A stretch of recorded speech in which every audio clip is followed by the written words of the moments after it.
have to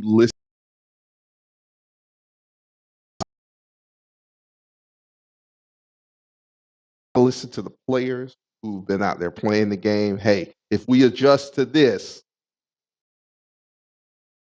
maintain. It's a season that has been a tale of two halves. And, we just have to come out with fire. Now, I will say this Saturday, us amount of fire in the second half. What killed us was, like Larry said, we didn't move the ball like we needed to. We put the defense on the field too much.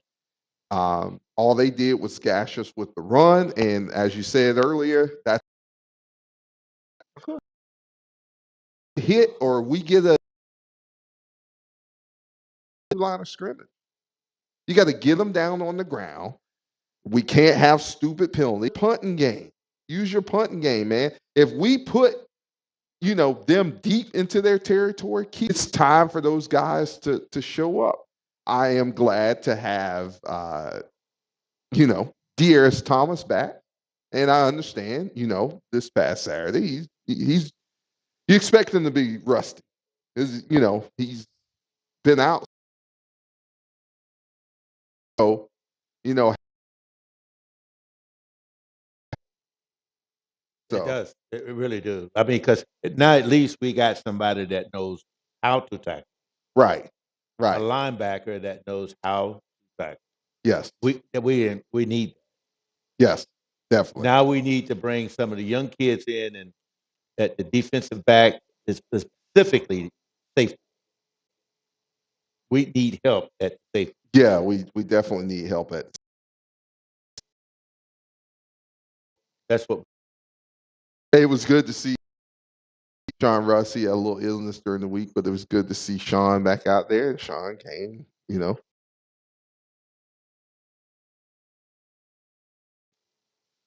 Definitely still. So it's doable, guys. It is. It really is. But I'm telling you,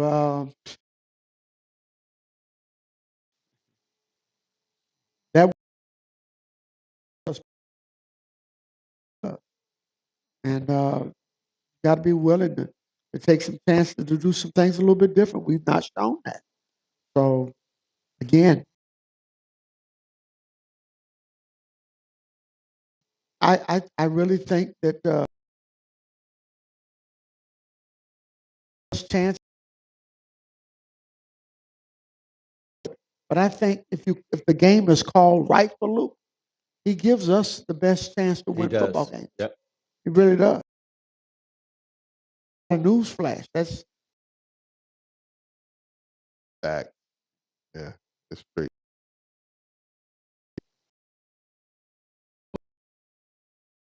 Prepared for what we is. I don't know. I don't.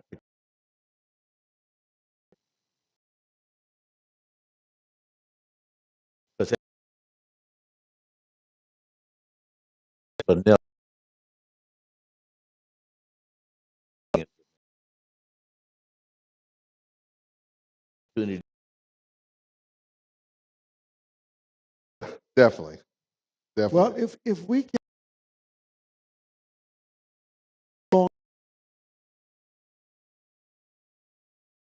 That's what you are hopeful would happen. But again, I don't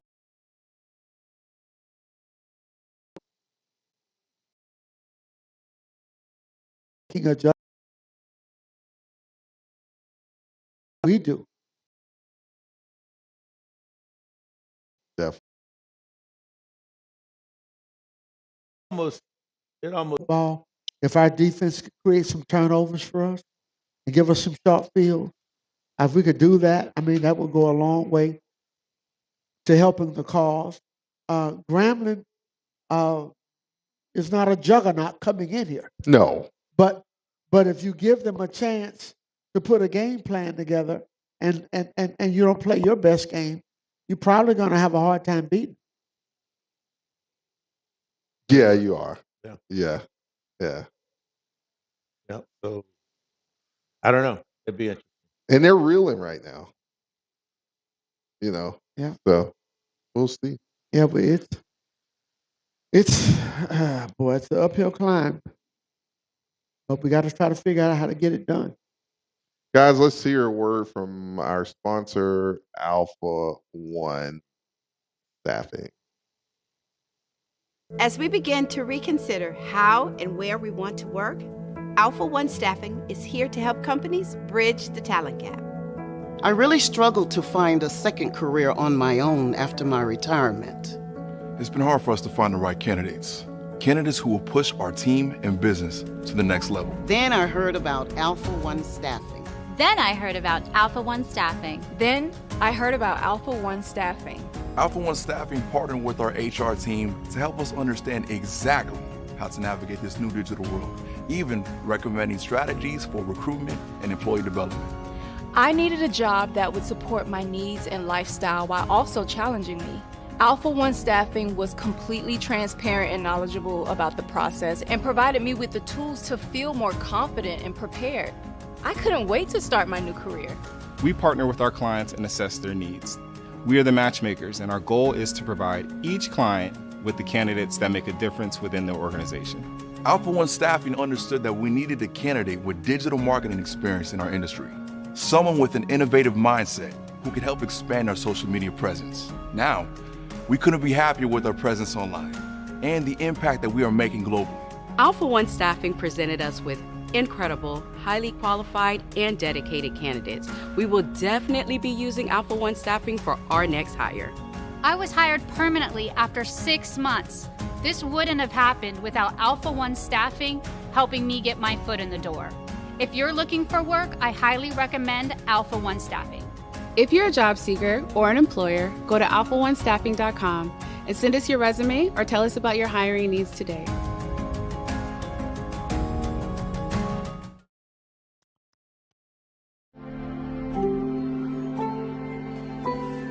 When a disaster strikes, will you step in to help your community?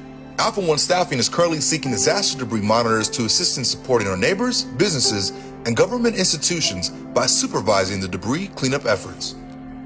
Alpha One Staffing, a leader in Florida staffing solutions, partners with state and local governments to provide trained debris removal monitors to supervise complex disaster debris operations, focusing on compliance and safety. These monitors will not be handling the physical labor, but the oversight of debris removal. To learn more about this position and to apply, please visit alphaonestaffing.com.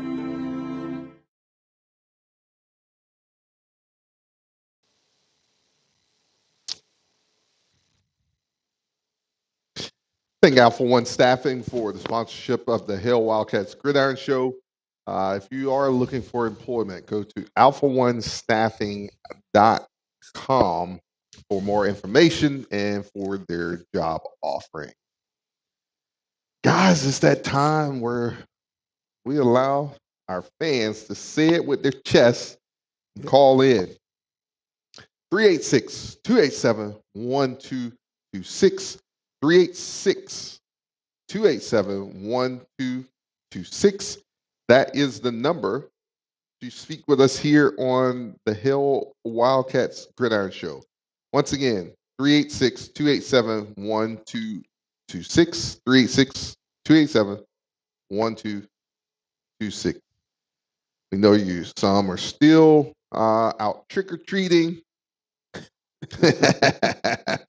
We're going to do the same on this Saturday at 3 p.m. Big tailgate happening. We're going to finish up our tailgate there at the stadium. Come on over and see us on the lake. We'll have fish, fries, and some baked beans and some stuff like that. Spaghetti salad. So stop by and see us as we close out our home game stretch there.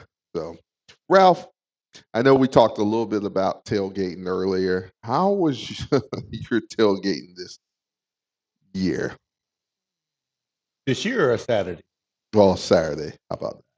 I enjoyed it. It was a little crowded at our tent. I think we need a little bit more room. And that lady that walked away with my chair, would you please bring it back? Oh my goodness, that is too much. So our sponsor let somebody walk off with your chair. Oh boy. Oh, Alpha boy. One staff, and if you can replace Ralph's chair, if we never get it back, we'd be Boy, somebody's getting in trouble. We'd be so appreciative of that. Oh, by the way, and that chair is maroon and gold. Does it have any insignia on there? Or? BCU. 386-287-1226. That's the number to call in, guys. Talk to us here on the Hail Wildcats Gridiron Show. Caller, welcome to the Hail Wildcats Gridiron Show. Hey, what's going on, gentlemen? Hey, how's it going, man? All is well. Listen, Larry and Ralph, man, y'all got y'all blood pressure machine close by y'all? I know, right, Jerry? Yeah. And hey, I'm not done with you either, Daryl. I want to know if you studied free law at Florida State. The level of defense.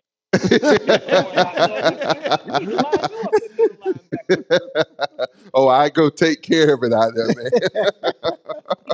You got 3 plays in your head. I'll go 2 series for you, man. But have a oxygen machine somewhere close. Absolutely.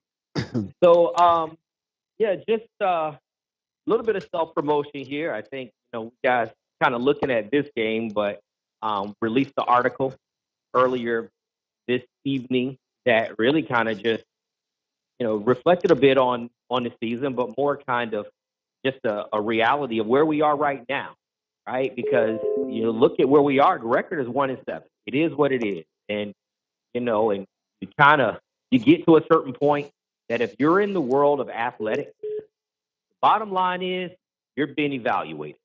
If you work in any capacity of higher education, whether you're a professor, you're an administrator, or you're a coach, you are being evaluated. Definitely. And we, right now, Coach Raymond Woody, his coaching staff, the players that make up this roster, they have been under an evaluation period, but I think we are now in a more intense period of scrutinization. And you're going to scrutinize where we are, how we are progressing, and then what can be done to improve what we're seeing going forward. Because the truth is that despite the obstacles, the beauty of sports is that every sport has one thing in common, and that is it is about problem solving. Doesn't matter what the problem is. Maybe the problem is the linebacker that's lining up on top of you is faster than you. Well, you got to figure out a way to solve that problem. Maybe somebody else have better resources than you do. You got to figure out how to solve that problem. Everything about sport is about problem solving. Mm-hmm. And so for whatever reason we're in the predicament that we're in, it doesn't matter because the record still reads win or loss. And there are no asterisks next to that. And so where we are right now is we have got to start solving problems and figure out how do you right the ship, point this thing in the right direction. Because what's going on right now, it's not good enough, as Larry said. And if that means they can't practice on an 85-yard field because they have some special needs that no other team has, then practice somewhere else. That means you got to practice in the morning or at 3 o'clock, in the afternoon or at 12 o'clock midnight. Whatever it is, you got to solve the problem. Definitely so. Correct. Where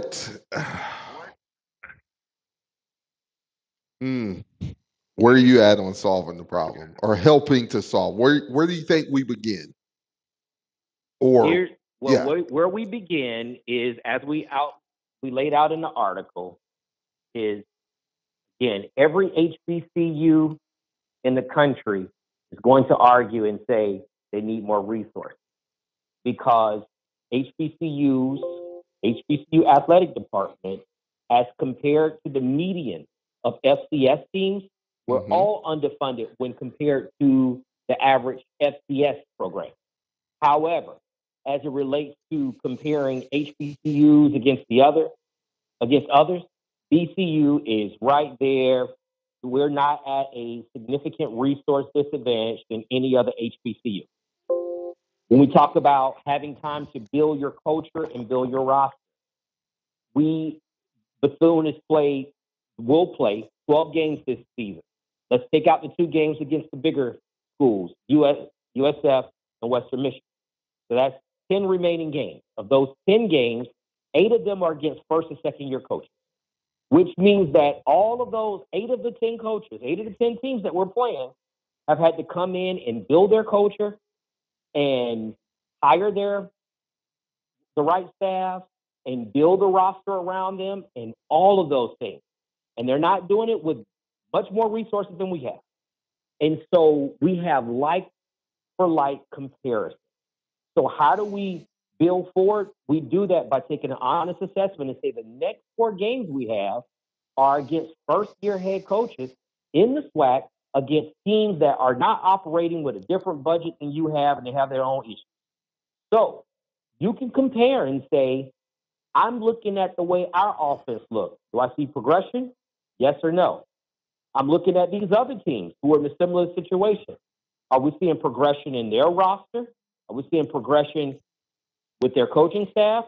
Do we see that these are these teams solving problems that we are or are not able to? So I think right now we just put a microscope under what we're doing.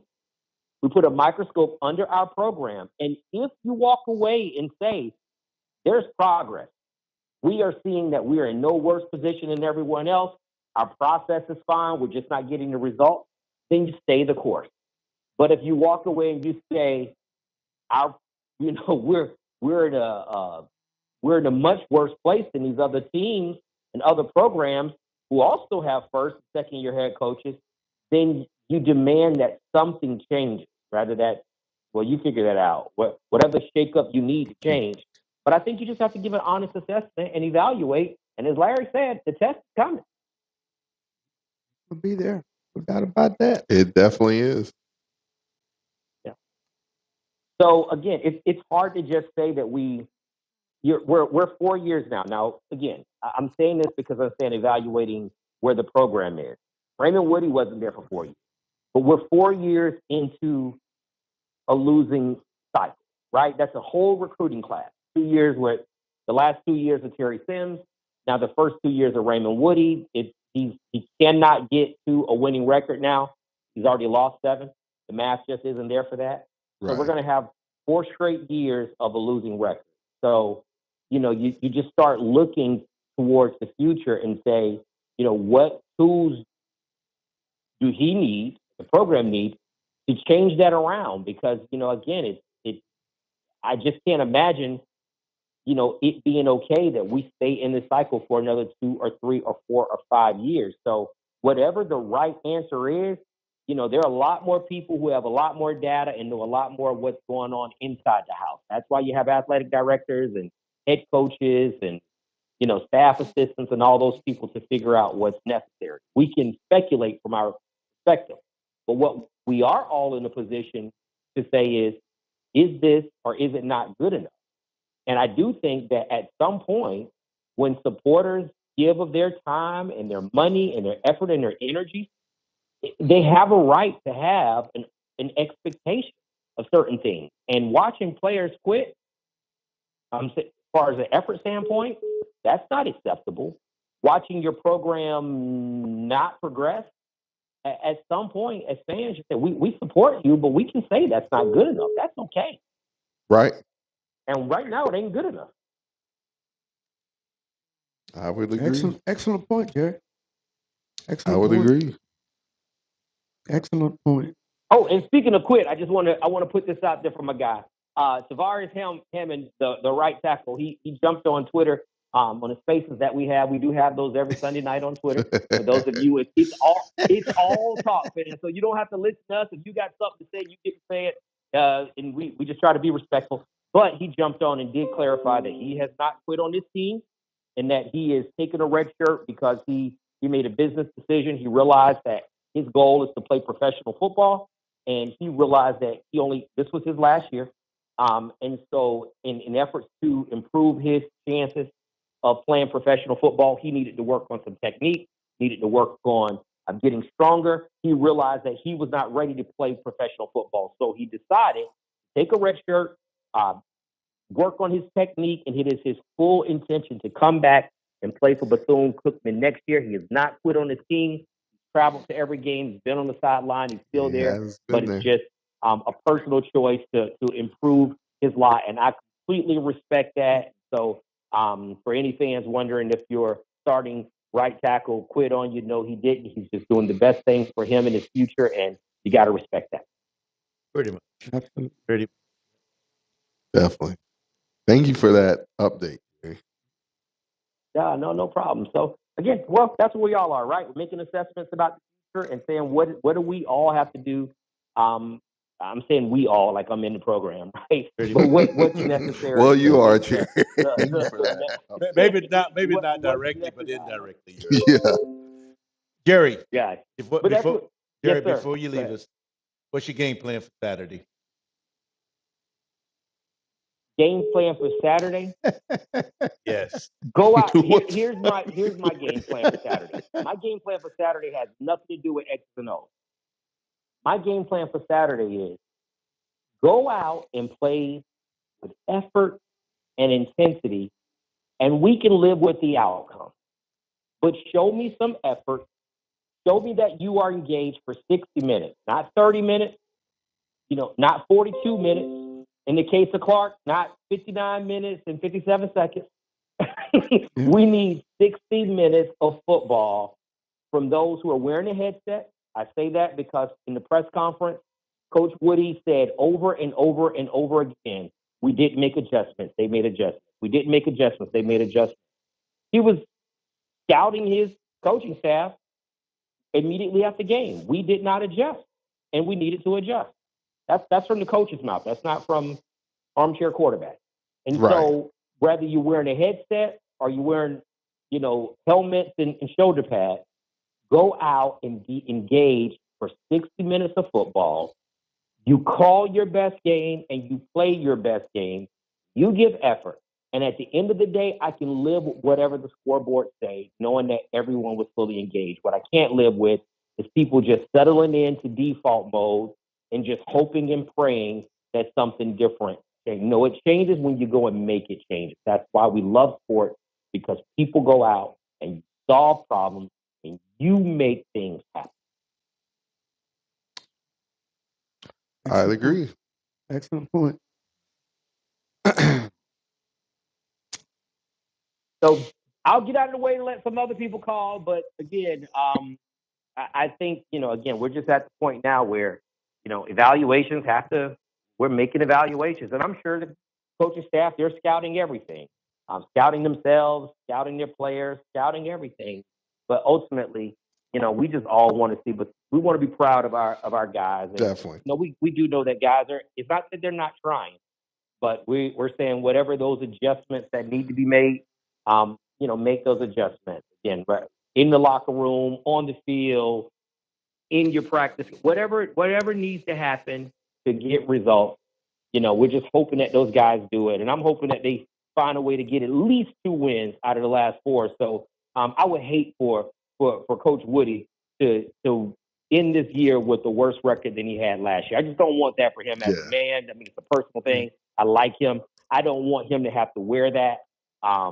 He's always going to wear the Ed Reed thing until he makes that go away. I just don't want him to. I don't want that for him. I want to see him be successful.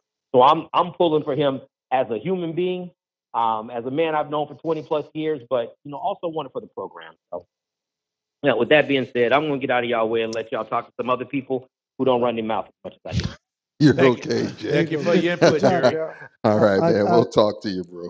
Daryl, somebody in the chat asked, when was the last time Cookman has not won any home games? And they, Yeah, of course, they went to the professor. I saw. I just happened to see it. Miss Emma. It might have been Miss Emma. Yeah, she was like, ask Larry. Well, we have to go back by my calculations to 1990, 93. That's the second year of the Sylvester Collins era. He was at Cookman for 2 years. In that 93 season, we went 1-10.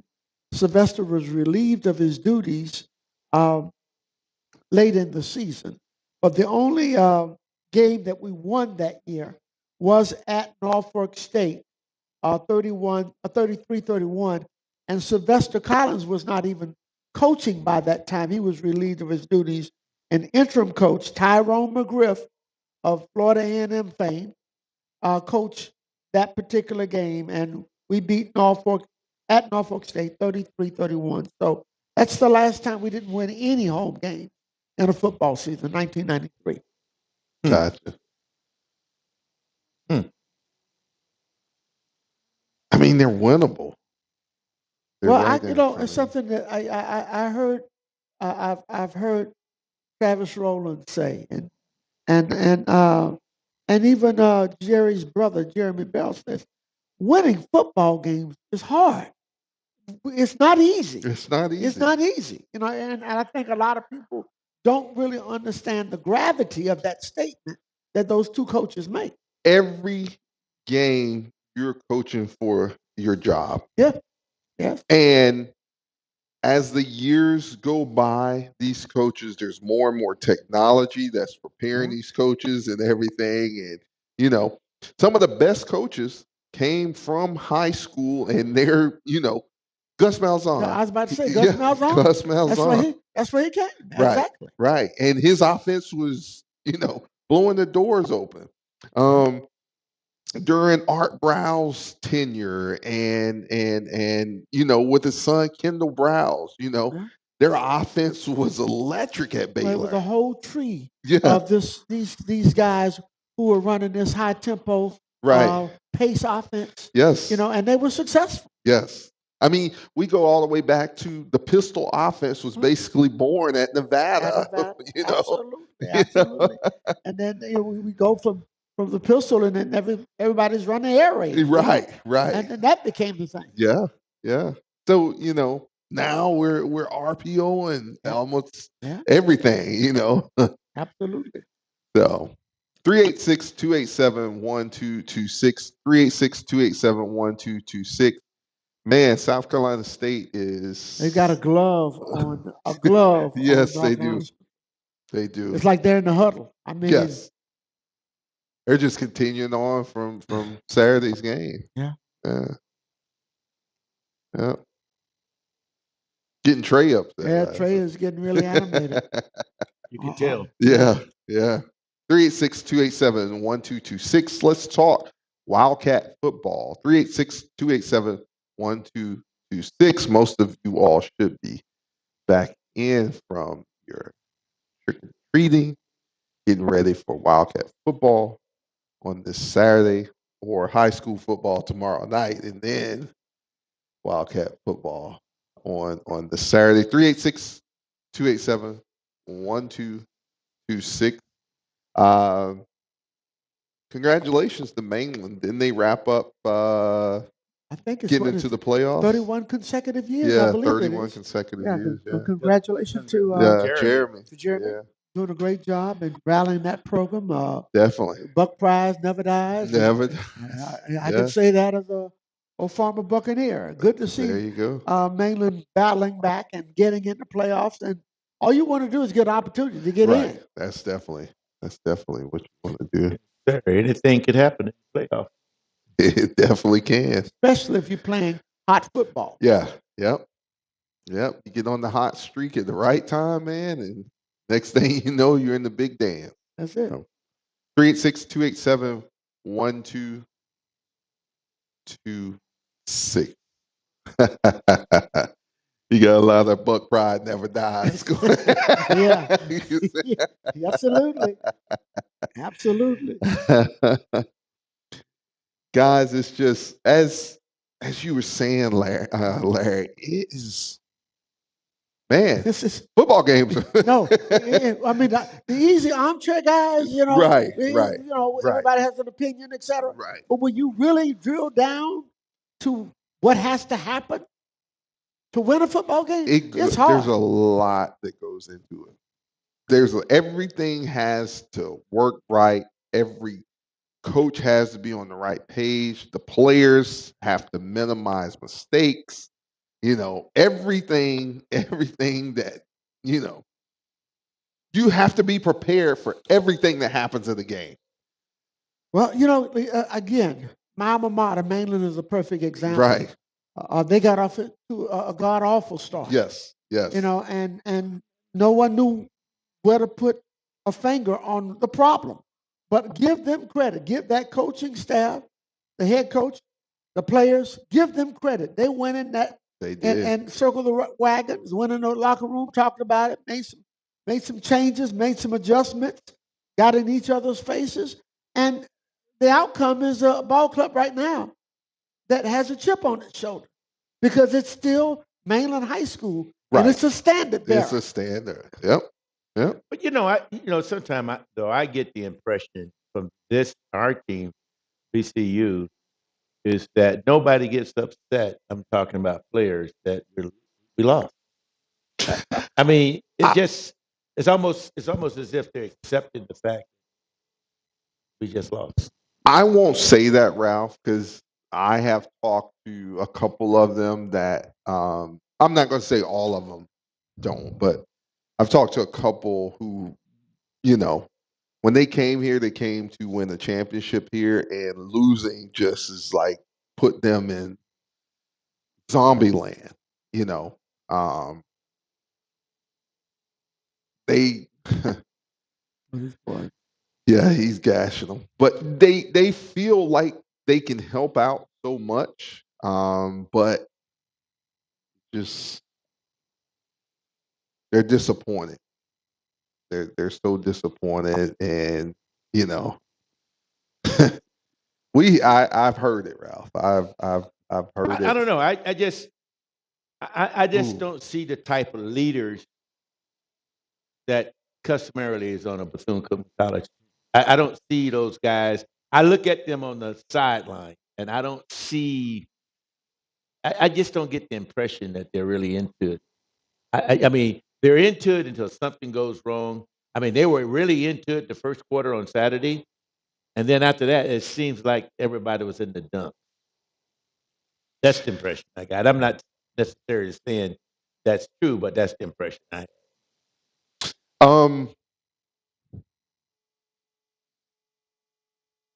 Well, it also comes down to a factor when yes, we won last weekend before last, and we come back to losing.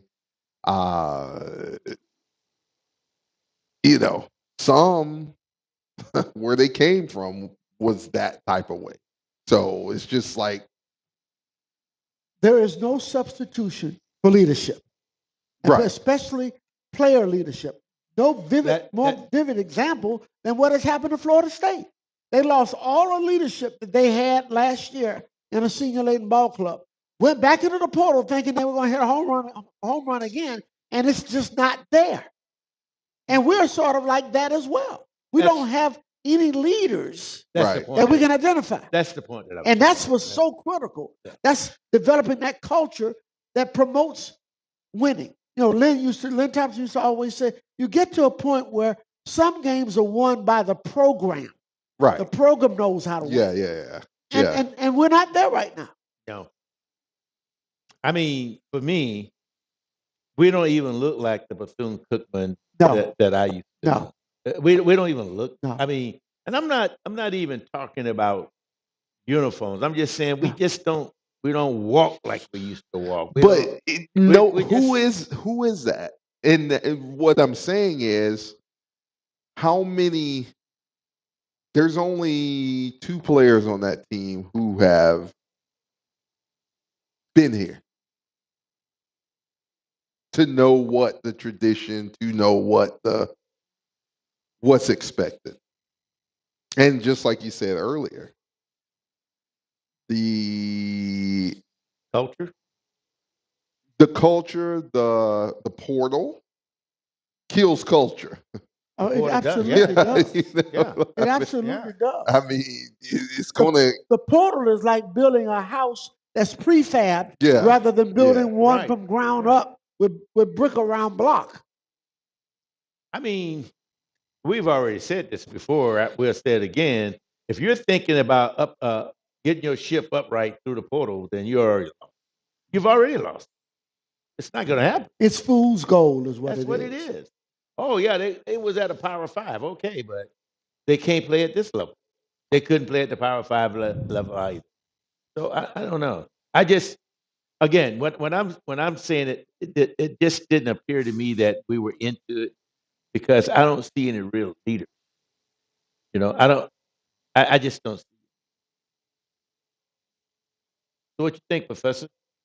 Like I said, leadership is such an understated quality at every element. I mean, at every level of life and in all of your experiences. You gotta have that.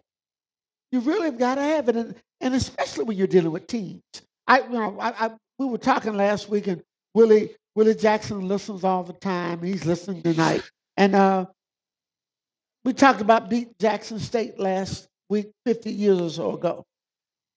That was a building block, the cultural building block that allowed Bethune-Cookman to go on a run and put together a program that stood the test of time over several coaches. We learned how to win. We found our leaders. And those guys who came in with me in 72, they were freshmen. They were thrown into the fire. We're sort of like that right now. We got some freshmen that are talented.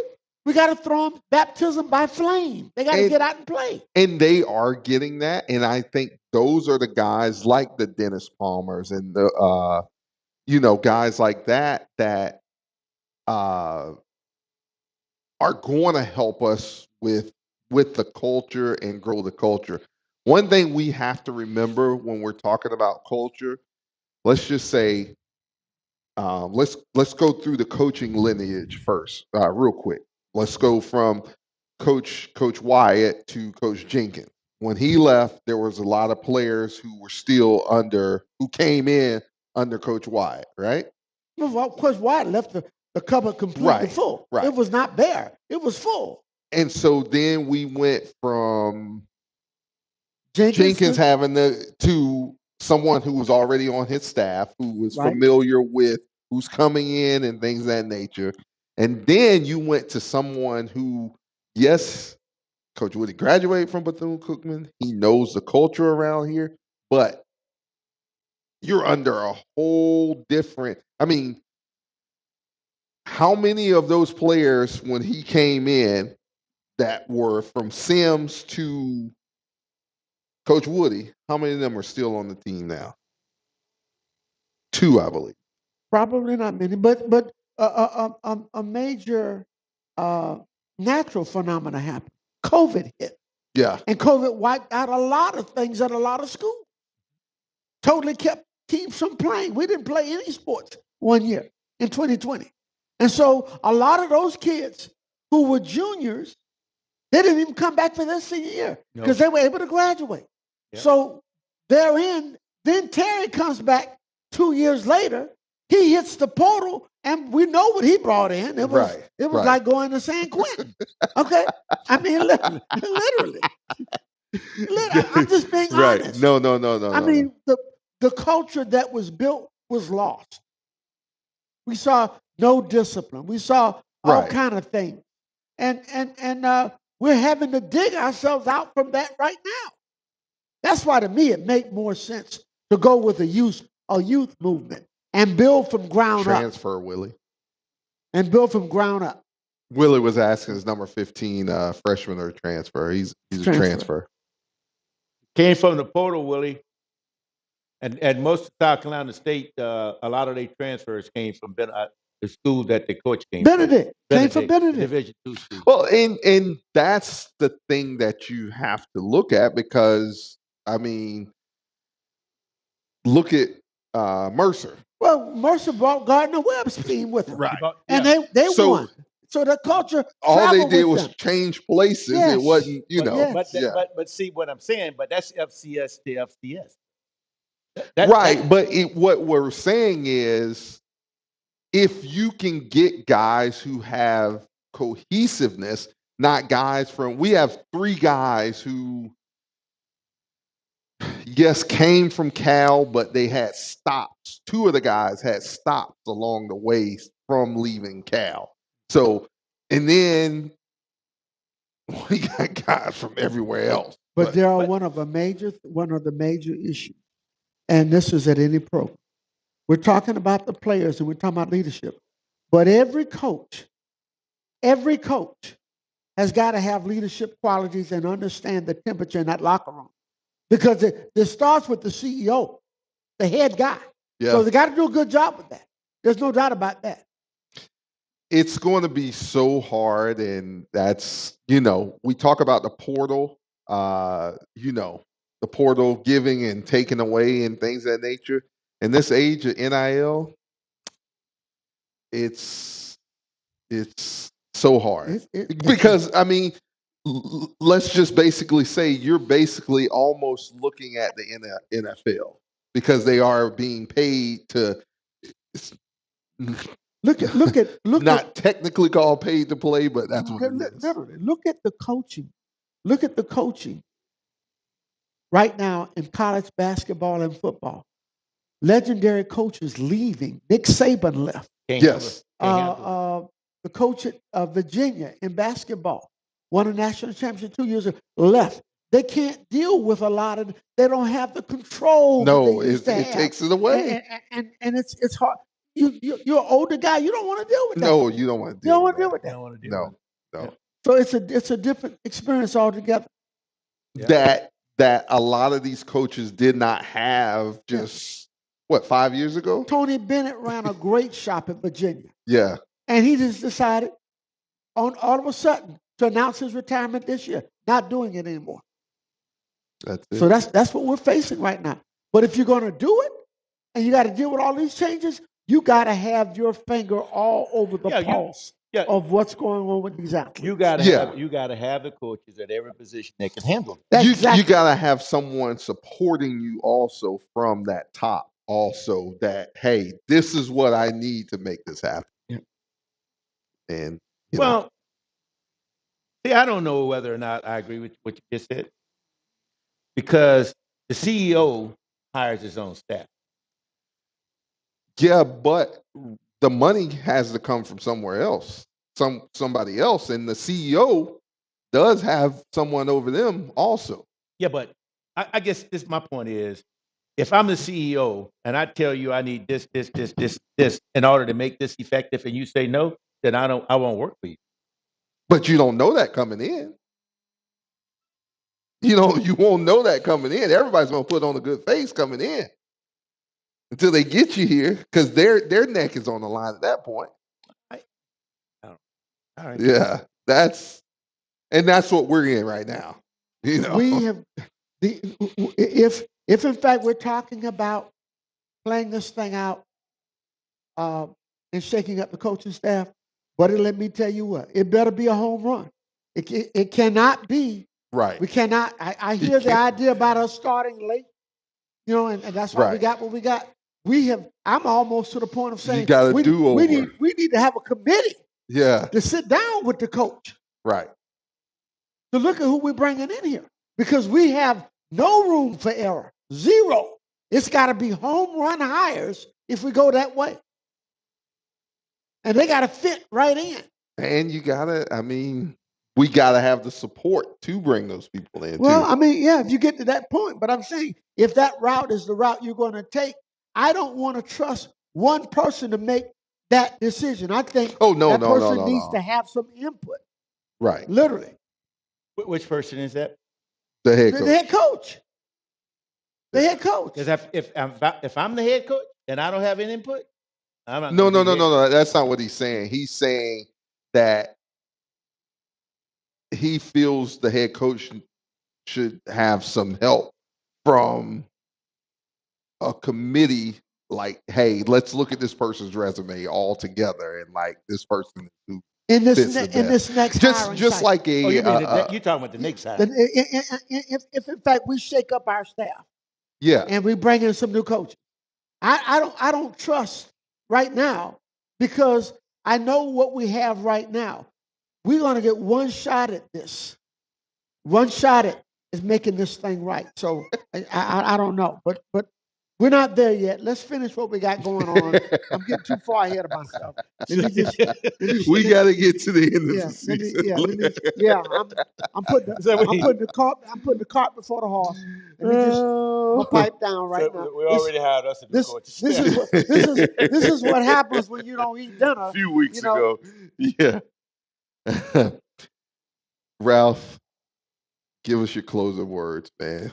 Well, I'm looking forward to Saturday because I think we're going to win that game. I'm looking forward to seeing all my friends, and I'm looking forward to the lady bringing my chair back.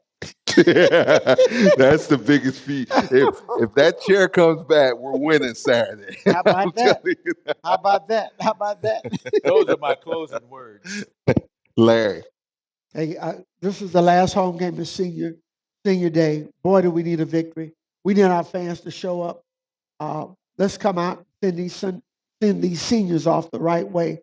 And let's hope and pray and touch, and agree that our kids will go out and give us the kind of effort, a complete game effort, and play with pride, poise, and passion. If we can do those things in all three facets of the game, let's hope they put it together and we can get a W. I agree and I concur with you, Larry and Ralph. Let's all come out and support these guys. We'll never, like Ralph says, we'll never give up on our kids. No. I'm not giving up on our coaching staff either. It's, as we said earlier, it's hard. It's hard to win games, but that's what they're getting paid for. Yeah. So that's why we're always, we got to call a spade. And we are playing more younger and younger guys, getting them in there, and let's continue to push these guys. Because you won't be on the bottom forever.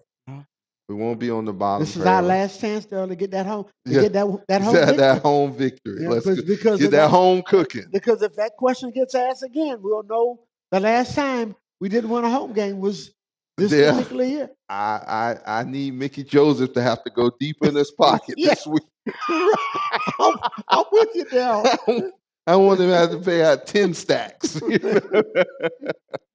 Come by and see us. We have a tailgate. Tailgate starts 12:30 over on the lake with the Hail Wildcats Gridiron Club. We'd love to see you there. Stop by, show your face, see Hail Wildcats Gridiron Show hosts, amongst others. See Coach Price. That's Coach Emma Price. If you didn't know, we want to see you. If you can't make the tailgate, please be there at 3 p.m. when we kick off against Grambling State.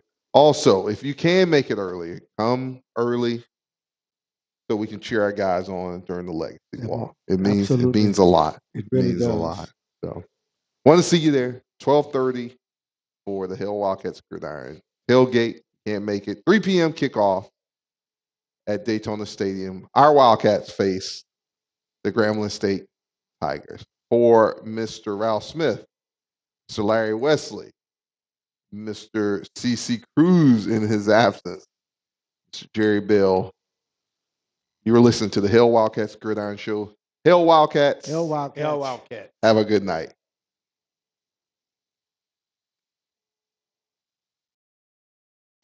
Ladies and gentlemen, the Bethune-Cookman University alma mater.